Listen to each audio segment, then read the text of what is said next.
When a young woman turns up dead in her car in a really, really weird position. This woman was 9 months pregnant. The news and the police have very little to say about it.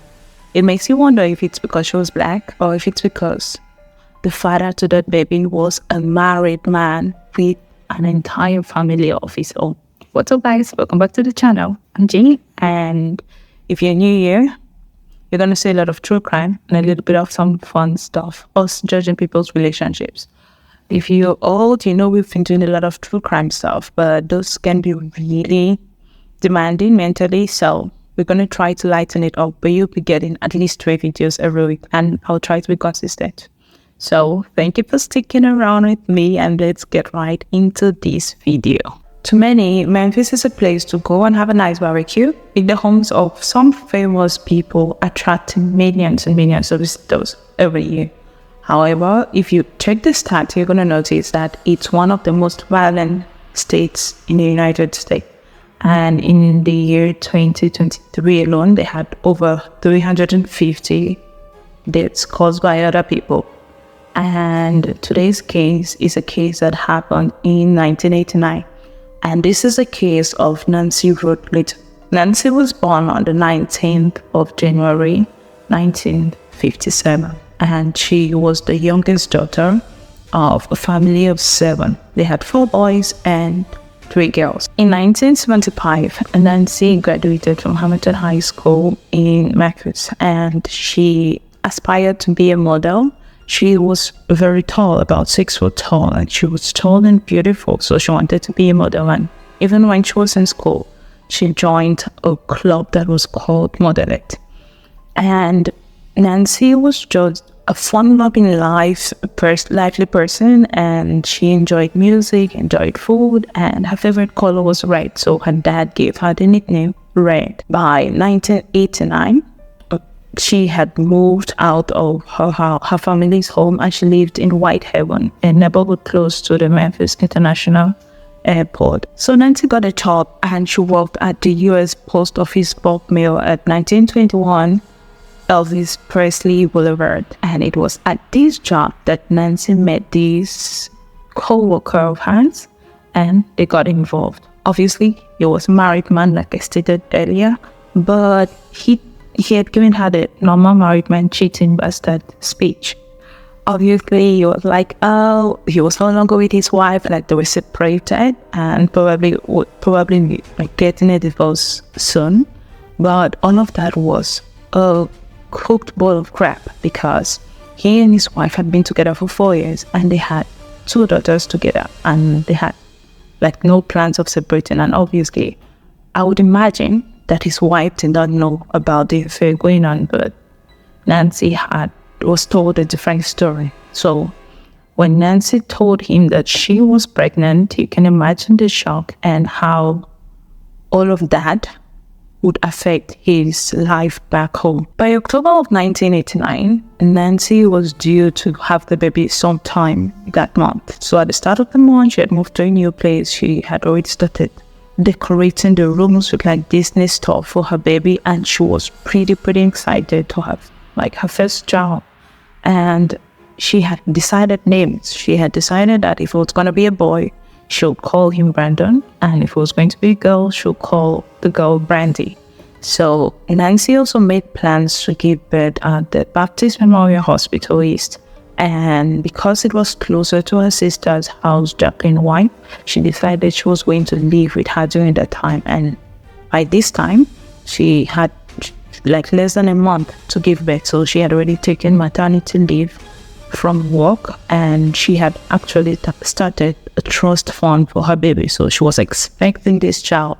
She was quite unsure as to if the father of the child was going to take responsibility or not, but she already made plans, and she was sort of self-sufficient on her own to take care of that baby. She had a future planned out for Brandy or Brandon. On October 8th at about 6 p.m., Nancy called her mom, Annie Little, and they had a normal chat. And she just told her mother, okay, she was going to pick her up the next day on October 9th she was going to pick her up from her when she finished work at 2 p.m. and she also had plans to meet with her sister later. But she told her mom that for the rest of the evening she was just gonna be indoors doing nothing and just stay at home that day. So they dropped to the car and said their goodbyes. But the next day, when her mom was done with her work at the nursing home where she worked at 2 p.m., Nancy was no show. She did not come to pick her up. Obviously, it was weird, and the mom just let it go. But she was also planning to meet with her sister that same day, and her sister never heard from her. But around 6 p.m., a bunch of kids who were playing around just found a car with a person that was abandoned inside, and that was Nancy. What was left of her was just abandoned in a car which was 1 mile away from her apartment. Now, this is where everything gets really, really strange. The way Nancy's body was positioned in that car, and the reaction of the police after that. But this is how she looked like when she was found. She was first of all sitting in the passenger seat of her own car. Her head was in the floorboard, and her pregnant belly was in the car seat, and her legs extended backward. If you can imagine that position, it looks like whoever was driving the car, if you're looking through the window, you're not going to see anyone there. You're just going to see one driver. It looks like they were just trying to hide the whole situation, which can allude to the fact that she probably was not alive when she was put into the car in that position. So that's how she was found, and unfortunately, the baby in her stomach had died. This was the report of J.D. Douglas from the Memphis Department of Homo at that time, 1989. This is the report that he said. When she got into that position in a little car with all her weight going down, it just smothered her. It just cut off her air. He's talking about the baby, and her means that Nancy was going to have a baby girl, which she was going to name Brandy. Police at that time believed that Nancy had been gone for about 12 hours. And at that time, the car key was still in the ignition. Nancy was wearing a striped blouse and some overalls, and her purse was found in the passenger seat where she was. And she had also been, the vehicle was found unlocked. And her friends and family were like, there is zero reasons for her to be in that neighborhood, and she knows no one there, and she told them she was going to be in, like, she's kind of a homebody and she's not someone who just wanders around. So an autopsy was carried out on Nancy by Dr. Jerry Francois, and 5 major injuries were noted. The first one, contusion to the chest wall, and second, a gash to the forehead. The third, there were bruises on her left arm and the chest area. And the fourth one was bruises to her face and the back of her neck. And the fifth one was that there was a fractured rib on the left side of her body. And from all of these injuries coming to seem like they were concentrated on this side of the body, the doctor concluded that the person who caused these injuries must have been right-handed. Also, all of the injuries that we talked about were mainly from the upper side of her body, which indicated that the person who caused those injuries must have been sitting in the driver's seat, driving, or I don't know, but they were sitting in the driver's seat and she was sitting in the passenger seat when they caused those injuries, because there were no injuries around the lower side of her body. And so, after taking note of everything that he did during the autopsy, Dr. Francois wrote that Nancy's death was a Homer case. So it actually took the ruling of Dr. Francois that it was a case that the department needed to follow for the police to start working on the case. And I'm going to read what J.D. Douglas said in 1989. This is what he said. The doctor has ruled it as a homo, so we have to live with that. We've done everything we can to determine who's responsible, since the doctor says someone must have done it. Like, seriously, I know. It just sounds weird because when you see someone in that position, your brain cells already tells you that, at least someone has put them in that position. So there has to be someone who knows something. But him saying that since the doctor says it's a homo case, we're going to take it as a homo case. The family also said there was a blue glove that looks like a fingerless glove that looks like the one that is used to sort out mail at the post office. But that this glove was found close to her car, but it's unsure if they took it to do DNA testing or forensic testing on it, even though it's like 1989, so forensic testing must have been pretty bad at that time. But it would make some sense because the one person in the entire world who would have wanted Nancy out of their way and out of their lives permanently would be her boyfriend, who happened to work exactly where she worked at.